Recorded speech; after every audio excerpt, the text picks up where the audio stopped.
Welcome to the SDGs Podcast, where we delve into the diverse landscape of sustainable development goals.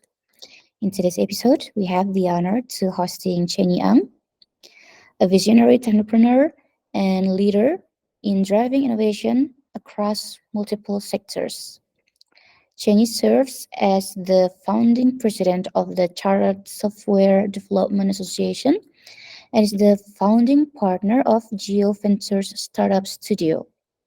With a wealth of experience and expertise, Chenyi is globally recognized for his pioneering work in leveraging AI, AR, and blockchain technologies to revolutionize industries such as fintech, health wellness, and food and beverage.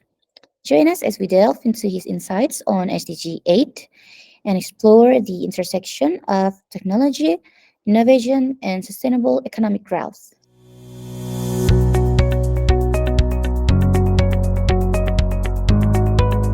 Hi, Chenyi Ang. Good afternoon. Hi, good afternoon. How are you? Okay, I'm good. Yeah, pushing here, and I think it's on a holiday mode. Okay. Yeah, thank you for making your time for our meeting today. We would like to discuss about SDG Goal 8 about decent work and economic growth. Currently, I'm based in Malaysia. So, few years back, yes, my company based in Singapore, but now I'm working remotely from Malaysia. I travel around these two places. Yeah. Oh, I see. So you're in Malaysia. I'm in Jakarta, by the way. Oh, yes. Oh, I see. I see. Okay. So, someone who has ventured in various industries, well, how do you see the intersection of technology and entrepreneurship shaping the future of global business and economic landscapes? Okay. Yeah, I think I like the word intersections of technology and entrepreneurship. Just nowadays, I think most of the things that we do, there is intersections with technology. Mhm. So we can see that this technology is reshaping the global business and economies.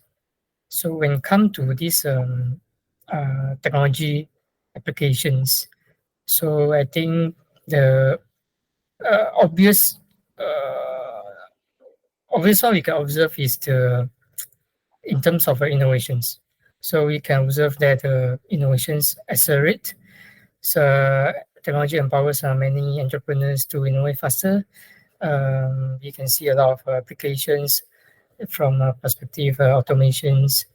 Nowadays is a very hot topic in the town, like AI, machine learning, and this kind of technology. They help us to streamline processes, create a smarter solutions, and unlock many possibilities. Um, Based on my experience, my venture into AI a few years back, started 2018. I still remember that time in terms of resources we can get in order to create our own AI applications is relatively scarce compared to now. But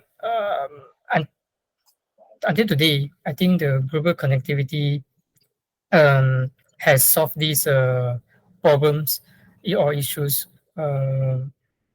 As we can see, there is bridges across different geographical, um, different regions. For example, today we are able to jump on the call, Google Meet. You are based in Jakarta, I based in Malaysia. So, and telemobility. So at the time, probably I find difficult to get some AI talents, engineer, those are machine learning expertise. But today we can connect with all these talent pool across like different regions. For example, Middle East, you can connect, talk to the developers from India, US, Pakistan. So um, yeah, this global connectivity has improved uh, to for entrepreneur to come up with their solutions. And also, we observe some disruptions, of course, especially during the pandemic time, because I think this period there's a boost in terms of applications, technology applications. Um, that's why a lot of traditional businesses they are actually forced to transform their business by moving it. For example, the basic one is online. Here's because of the lockdown. So yeah, many people they are using online platform to sell their products or to basically adopt those technology tool to continue their businesses. In terms of social economic impact, I think nowadays people are talking about ESG. So when we come to business solutions, basically we need to embed this kind of societal changes go um, as part of our solutions to serve the people better using our so-called business solutions. Yeah, I think there's how we see how technology is reshaping the future so-called. So I think overall the fusion of technology and entrepreneurship showing a dynamic force shaping the future of business. So that's why we can see a lot of opportunity as well as challenges, which require us to be more agile to in the business landscape. Yeah. Right. Thank you for your very detailed explanation. Well, you mentioned about the pandemic time, especially how the technologies can help many people, especially in the pandemic time. And I personally agree because I felt that because many people became aware that technology really help us, like, we start to realize that we can actually work from home or from other places, and it's still we can still do the work effectively as like we come into the office. So yeah, I agree that technology really, it help us in many ways. Okay, so can you share specific examples of how your technological ventures have supported the technology development or sustainability? So like I mentioned just now, basically, um, I travel across between these two countries like Malaysia and Singapore. My business based in Singapore is a was technology. It's a AI related ventures. So basically, when it come to uh, this kind of advanced technology, like I mentioned just now, first thing is resources. So the scarcity, or basically because every countries we have their our own competitive advantage. So probably uh, give an example like at that time I was looking for some AI food model, for example. So Mhm. AI food model is where I need the AI to help me to recognize the food type. I still remember at the time, I think those are open API, for example, Google, the object recognitions, we can recognize like this is car, this this is a handphone, smartphone, this is a watch. General items, yes, we are able to get the so-called AI model easily at the time. But when it comes to things such as food, and we know food is quite a we have many varieties. For example, uh, it goes by region. Like in our region, probably it's more Asian food, and compared to a Western, compared to a Middle Eastern food. So we have different food type, so that if we there is no one food model that can fit all. So we need to customize our own food model. For example, I want to recognize nasi lemak. I want to Mhm. recognize some uh, sambal, for example, uh, which is a very localized food for Asian. Um, at the time, probably we don't have this kind of model exist. So that what we do is we need to uh, branch out. We use the basic AI model, object recognition. So we customize, it become a food model. food model, we need to further drill down by Asian food, Western food, and Middle Eastern food, for example. So in this kind of um, situations, so what we need is talent. For example, I need an AI engineer. I need someone that can help me to uh, transform my food data into a AI food model. So this kind of mobility is needed.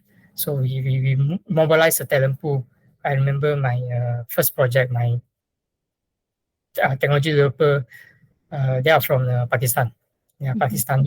So they work remotely. They support me from their local country.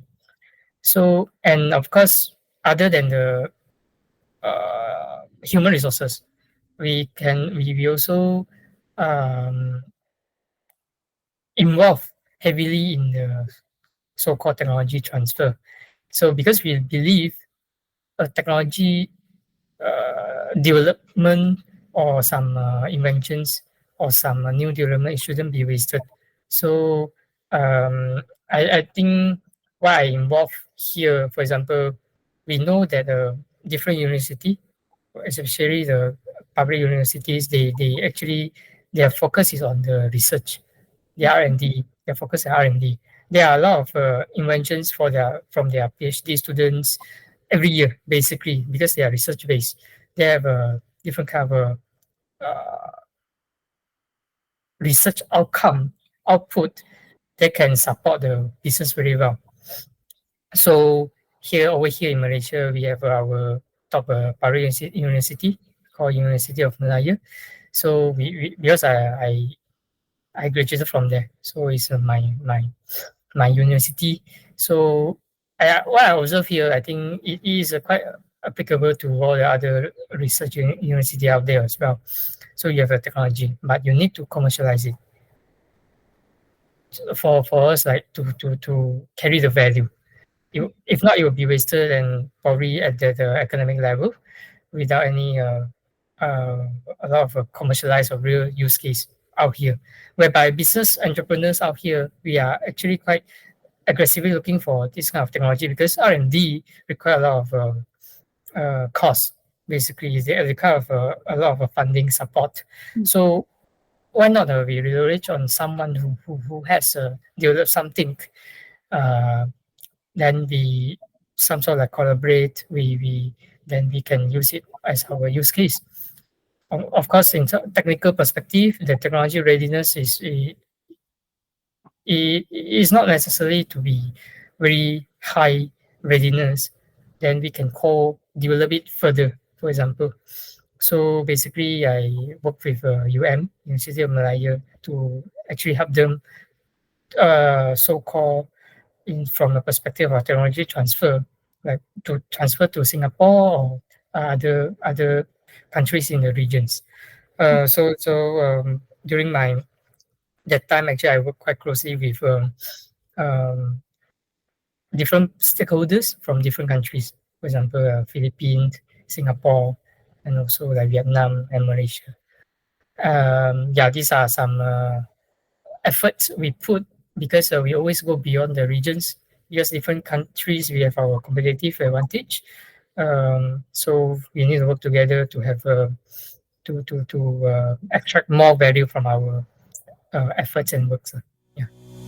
Firstly, we look at the right side of how technology stop the labor market inequalities.